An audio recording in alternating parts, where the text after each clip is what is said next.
Om Swastiastu, Assalamualaikum warahmatullahi wabarakatuh, Shalom Namo Buddhaya, salam sejahtera kita semua, dan salam harmoni.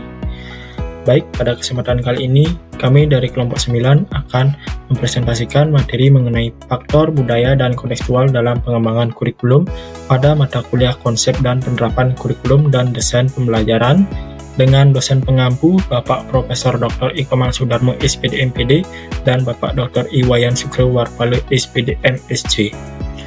Nah, baik, sebelum masuk ke pembahasan materi, izinkan kami dari kelompok 9 memperkenalkan diri.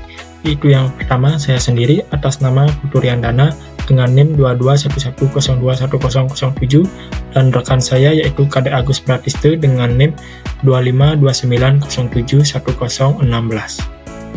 Nah, baik, di sini saya akan menyampaikan pendahuluan dari materi yang akan kami sampaikan. Kurikulum merupakan inti dari sistem pendidikan yang menentukan arah, isi, serta tujuan pembelajaran. Kurikulum tidak hanya berfungsi sebagai pedoman dalam proses pengajaran, tetapi juga sebagai cerminan nilai, norma, serta budaya masyarakat tempat pendidikan itu dilaksanakan. Nah, dengan kata lain, pendidikan bukan sekedar transfer pengetahuan, melainkan juga sarana pembentukan karakter dan identitas budaya peserta pendidik. Menurut Kay, pada tahun 2018, pendidikan tidak dapat dipisahkan dari konteks sosial budaya masyarakat karena setiap proses pembelajaran sesungguhnya merupakan refleksi dari kehidupan. Pada pembahasan pertama yaitu mengenai pengaruh budaya, masyarakat, dan konteks lokal terhadap desain dan pelaksanaan kurikulum. Budaya, masyarakat, dan konteks lokal memiliki pengaruh yang sangat besar terhadap bagaimana kurikulum itu dirancang, diimplementasikan, serta dievaluasi. Kurikulum bukanlah dokumen yang berdiri sendiri, melainkan hasil interaksi antara sistem pendidikan dengan lingkungan sosial dan budaya tempatnya diterapkan. Menurut Ledesman Billings pada tahun 2021, pendidikan yang responsif terhadap budaya peserta didik akan meningkatkan keterlibatan, motivasi, dan hasil belajar karena siswa merasa dihargai dan diakui identitasnya. Dengan demikian, kurikulum yang baik harus mampu merefleksikan karakteristiknya budaya, kebutuhan sosial, serta kondisi lokal masyarakat agar proses pembelajaran menjadi relevan dan bermakna. Nah, pada bagian pertama yaitu peran budaya dalam kurikulum memiliki 3 bagian, yaitu refleksi identitas budaya. Kurikulum yang mencerminkan bahasa, sejarah, dan nilai-nilai masyarakat membantu peserta didik memahami jati diri dan menghargai warisan budaya mereka sendiri. Gay pada tahun 2018 menegaskan bahwa kurikulum yang memuat unsur budaya lokal dapat menumbuhkan rasa bangga dan keterikatan terhadap komunitas asal. Nah, yang kedua yaitu relevansi budaya dalam pembelajaran. Keterkaitan materi pembelajaran dengan pengalaman dan realitas sosial peserta didik membuat pembelajaran menjadi lebih bermakna. Menurut Banks pada tahun 2020, kurikulum yang relevan secara budaya membantu siswa menghubungkan pengetahuan baru dengan konteks kehidupan mereka sehari-hari. Nah, yang ketiga yaitu keseimbangan global dan lokal. Meskipun globalisasi menuntut penguasaan kompetensi internasional, kurikulum tetap perlu menjaga keseimbangan agar tidak kehilangan akar budaya lokal. Menurut UNESCO pada tahun 2019 menyebutkan bahwa prinsip global dan lokal menjadi kunci agar pendidikan mampu bersaing di tingkat global tanpa mengorbankan nilai-nilai nasional. Nah, yang kedua yaitu pengaruh masyarakat terhadap kurikulum, yang memiliki 3 bagian yaitu faktor ekonomi, norma dan nilai sosial, serta konteks politik dan kebijakan pendidikan. Nah, pada faktor ekonomi, struktur ekonomi suatu negara menentukan fokus utama dalam pendidikan. Negara dengan ekonomi berbasis industri atau teknologi cenderung menekankan penguatan pada bidang vokasional dan STEM, Science, Technology, Engineering, dan Mathematics. Sebaliknya, wilayah agraris atau pariwisata seperti Indonesia juga memerlukan kurikulum yang mengintegrasikan keterampilan kewirausahaan dan potensi lokal. Yang kedua yaitu norma dan nilai sosial. Nilai sosial seperti peran gender, keagamaan, dan etika sosial memiliki pengaruh langsung terhadap isi dan metode pembelajaran. Misalnya, dalam masyarakat yang menjunjung tinggi nilai kekeluargaan, pendidikan karakter menjadi bagian integral dalam kurikulum. Nah, yang ketiga yaitu konteks politik dan kebijakan pendidikan. Kebijakan politik seringkali menentukan arah dan prioritas kurikulum. Pemerintah menggunakan kurikulum sebagai sarana untuk membangun kesadaran nasional. Misalnya, penerapan kurikulum merdeka di Indonesia merupakan bentuk kebijakan politik pendidikan untuk memperkuat kemandirian belajar dan karakter profil pelajar Pancasila. Nah, baik, yang ketiga yaitu konteks lokal dalam pelaksanaan kurikulum dibagi menjadi 3, yaitu ketersediaan sumber daya. Perbedaan dalam akses terhadap teknologi, bahan ajar, dan infrastruktur menyebabkan variasi dalam implementasi kurikulum di setiap daerah. UNESCO pada tahun 2019 menegaskan bahwa penyediaan sarana belajar yang memadai menjadi prasyarat penting bagi pemerataan mutu pendidikan. Yang kedua yaitu kualitas dan kompetensi guru. Guru merupakan agen utama yang menerjemahkan kurikulum ke dalam praktik pembelajaran. Menurut Darling, pada tahun 2020, keberhasilan implementasi kurikulum sangat bergantung pada kemampuan guru dan mengadaptasikan isi pembelajaran sesuai konteks lokal. Yang ketiga yaitu ada keterlibatan komunitas dan partisipasi lokal. Partisipasi aktif masyarakat, termasuk orang tua dan tokoh adat, sangat penting dalam mengembangkan kurikulum yang sesuai dengan kebutuhan lokal. Itu pada tahun 2021 menyebutkan bahwa keterlibatan komunitas dapat meningkatkan rasa memiliki terhadap sekolah dan memperkuat relevansi sosial pendidikan. Misalnya di daerah Bali, perlibatan masyarakat adat dalam kegiatan sekolah membantu mempertahankan nilai-nilai budaya seperti gotong royong, disiplin, dan rasa hormat terhadap alam. Baik, selanjutnya adalah pembahasan yang kedua. Mengatasi isu keberagaman, inklusi, dan keadilan dalam perencanaan kurikulum. Isu keberagaman, inklusi, dan keadilan merupakan tantangan utama dalam dunia pendidikan modern yang semakin pluralistik. Kurikulum abad ke-21 tidak hanya berfungsi sebagai pedoman pembelajaran, tetapi juga sebagai sarana untuk menanamkan nilai toleransi, kesetaraan, dan penghargaan terhadap perbedaan. Adapun 3 bagian, yaitu yang pertama keberagaman dalam kurikulum, yang kedua inklusi dalam kurikulum, yang ketiga keadilan dalam kurikulum. Yang pertama yaitu keberagaman dalam kurikulum. Keberagaman di lingkungan pendidikan mencakup aspek budaya, bahasa, gender, kemampuan akademik, serta status sosial ekonomi. Kurikulum yang responsif terhadap keberagaman berperan penting dalam membentuk lingkungan belajar yang inklusif dan berkeadilan. Adapun 3 keberagaman dalam kurikulum yaitu yang pertama merayakan multikulturalisme.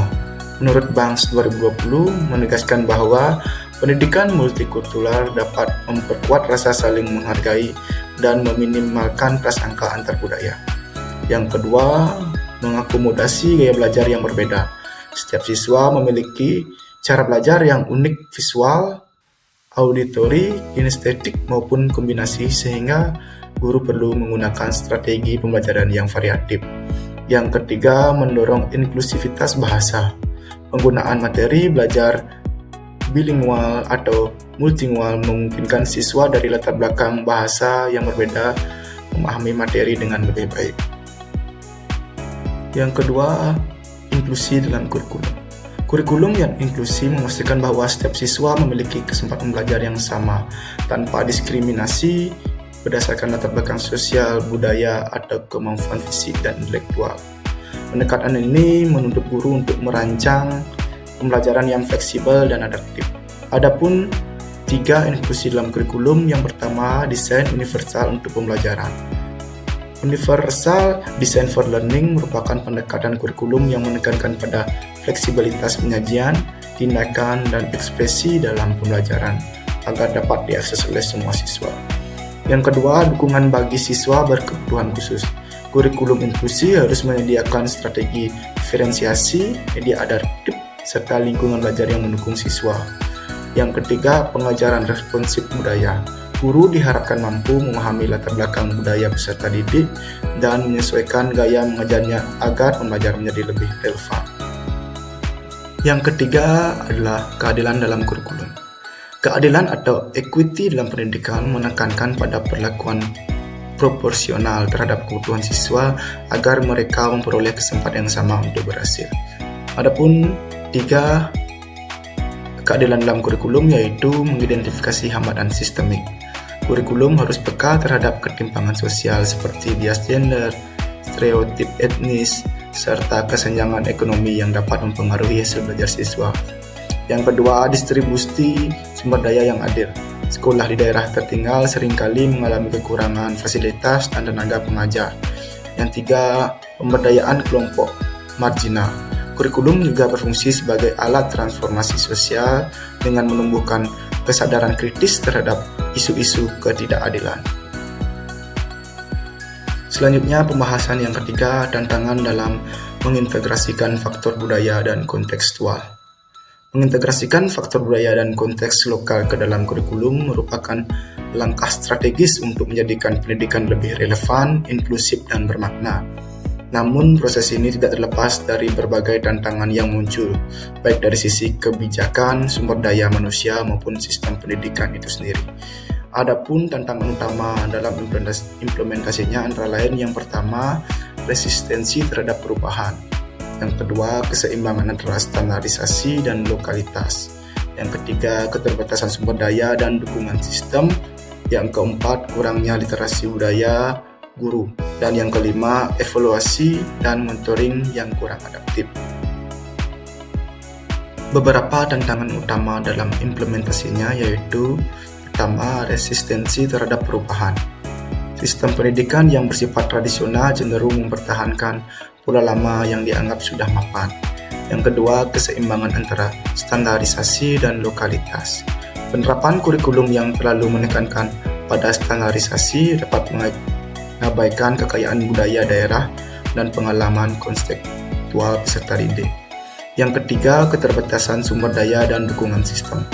Guru perlu menempatkan pelatihan dalam hal pedagogi berbasis budaya, pembuatan bahan ajar kontekstual, serta penggunaan media pembelajaran yang relevan dengan budaya lokal. Selanjutnya, yang keempat, kurangnya literasi budaya guru.